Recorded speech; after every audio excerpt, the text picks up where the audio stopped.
오늘 우리에게 주시는 말씀은 마태복음 24장 1절에서 14절 말씀입니다. 예수께서 성전에서 나와 가실 때에 제자들이 성전 건물들을 가리켜 보이려고 나아오니 대답하여 이르시되 너희가 이 모든 것을 보지 못하느냐? 내가 진실로 너희에게 이르노니 돌 하나도 돌 위에 남지 않고 다 무너뜨려지리라. 예수께서 감람산 위에 앉으셨을 때 제자들이 조용히 와서 이르되 우리에게 이르소서 어느 때에 이런 일이 있겠사오며 또 주의 임하심과 세상 끝에는 무슨 징조가 있사오리까. 예수께서 대답하여 이르시되 너희가 사람의 미혹을 받지 않도록 주의하라.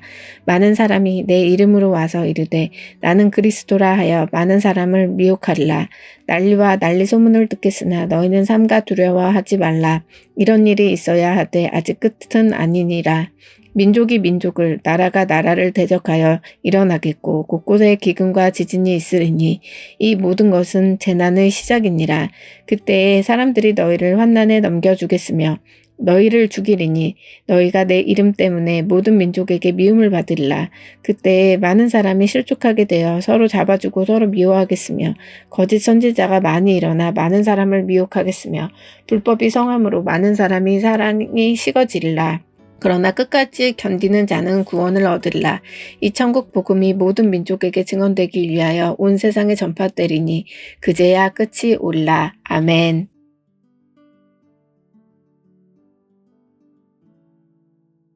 오늘 본문에서 예수님께서 성전에서 나와서 가실 때에 제자들이 성전 건물들을 가리켜 보이려고 예수님께 나왔습니다.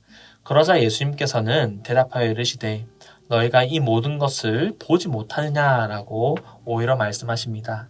예수님께 그 건물들의 휘황찬란함과 화려함과 웅장함을 보여주려고 했는데 되려 예수님께서는 너희들이 보는 것이 아니라 그 성전 건물의 진정한 모습을 보이지 않느냐라고 다그치시는 것이죠.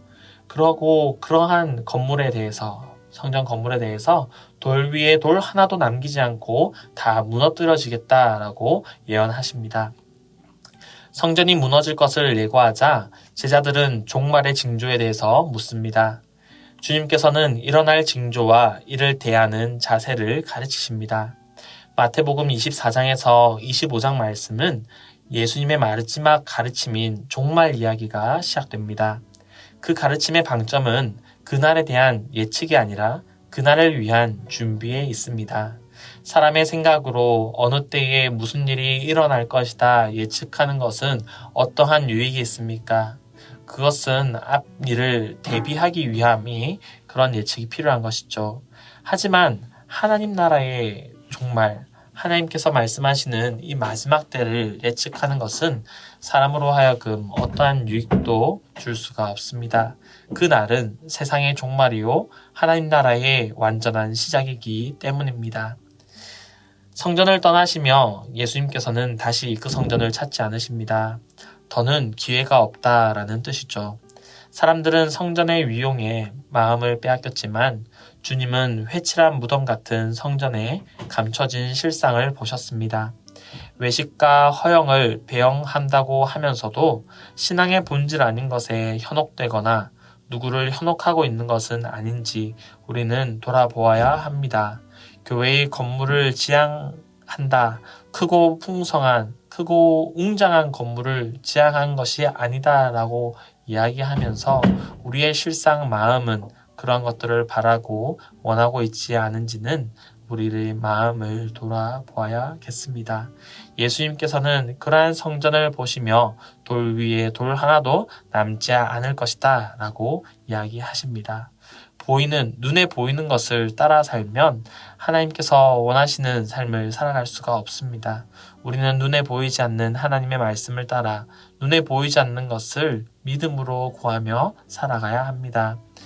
그러한 면에서 한국 사람들의 가장 약한 점이 바로 눈에 보이는 것이라고 할 수 있겠습니다.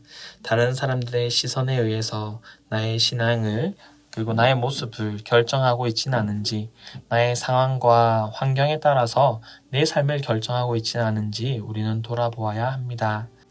창세기에 나오는 요셉 이야기를 기억하시기를 바랍니다. 요셉은 그가 고백하기로 그가 처한 상황이나 환경이나 심지어 형들이 행한 악을 통하여서 자신의 삶이 결정되었다고 얘기하지 않습니다. 그는 고백하기를 하나님의 선하신 계획과 인도하심 때문에 자신의 삶이 지금까지 이렇게 진행되어 왔다라고 이야기하죠. 마찬가지로 우리의 삶 또한 우리가 처한 환경이나 상황과 고난과 역경을 통해서 우리의 삶이 결정되지 않습니다. 오히려 하나님께서 우리를 통하여 계획하시고 인도하시는 것을 통하여서 우리의 삶이 결정되는 것이죠. 사랑하는 성도 여러분, 눈에 보이는 것, 무너질 것을 위하여 살아가지 않고 영원한 하나님 나라를 위하여 살아가는 저와 여러분이 되시기를 바랍니다. 마지막 때가 이르러 메시아를 자처하는 사람들이 출몰하고 세상의 끝을 주장하는 사람들이 많아질 것이니 주의하여 미혹을 받지 않아야 한다라고 말씀하십니다. 종말에 대한 근거 없는 불안이 믿음의 대상마저 흔들어 놓을 수 있으니 경계하라라는 것입니다.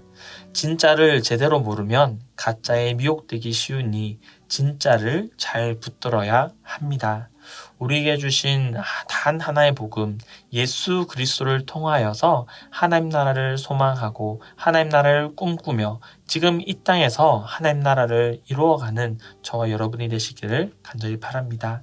메시아를 자처하는 사람들이 많으나 말씀을 바르게 한다라면 우리는 그들의 유혹에 흔들리지 않습니다. 사랑하는 성도 여러분, 항상 말씀과 가까이 하는 여러분이 되시기를 바랍니다. 예수님께서는 또 멸망의 때가 있기 전에 성도들은 미움과 핍박을 받을 것이다 라고 이야기합니다. 그러므로 여러분들이 핍박받고 고난당할 때, 미움받을 때에 예수님의 말씀을 기억하시면서 믿음이 흔들리지 않는 믿음 가운데 거하시기를 바랍니다. 핍박이 심해지면서 불법이 늘어나고 사랑은 식을 것이다 라고 말씀하십니다. 타협하기는 쉬워도 순결을 지키기는 어려운 시대가 온다라고 말씀하셨습니다. 예수님께서 말씀하셨기 때문에 우리는 이 일들을 피할 수 없고 우리 눈으로 바라보게 될 것입니다. 그러니 세상이 얘기하는 희망 가운데 기대를 가져서는 안 되고 오직 예수님께서 말씀하신 대로 우리에게 핍박과 미움과 환난이 늘어날 때에 오히려 예수님께서 하신 말씀들을 기억하시며 믿음에 올곧고 옹골찬 인내를 가지시는 저와 여러분이 되시기를 간절히 바랍니다. 세상이 미움과 핍박을 더해갈 때에 우리는 어떻게 대처해야 합니까? 마지막 때가 이르면 사랑은 식을 것이다 라고 말씀하셨습니다. 반대로 이야기한다면 사랑을 식히지 않는 한 멸망의 때는 뒤로 밀려날 것이다 라고 하시는 말씀이죠. 우리 가운데 있는 예수 그리스도의 사랑, 하나님을 향한 사랑과 이웃을 향한 사랑이 식지 않도록 항상 사랑이 넘치는 우리 공동체가 되기를, 우리 교회가 되기를, 우리 가정이 되기를 힘써야 합니다. 사랑하는 성도 여러분, 환난의 시간은 막연한 고통의 시간만은 아닙니다. 진짜 믿음과 가짜 믿음을 가려내는 시간이고 천국 복음이 모든 민족에게 전파되는 유의 시간입니다. 우리는 인내만 할 것이 아니라 복음 증거에도 충실해야 합니다. 예수님의 재림을 기다릴수록 하늘만 쳐다보고 있는 것이 아니라 이미 우리 삶 가운데 임한 하나님 나라를 잘 살아내고 그것을 몸소 보여주며 세상에 하나님의 나라를 전파하는 저와 여러분의 삶이 되시기를 간절히 바랍니다.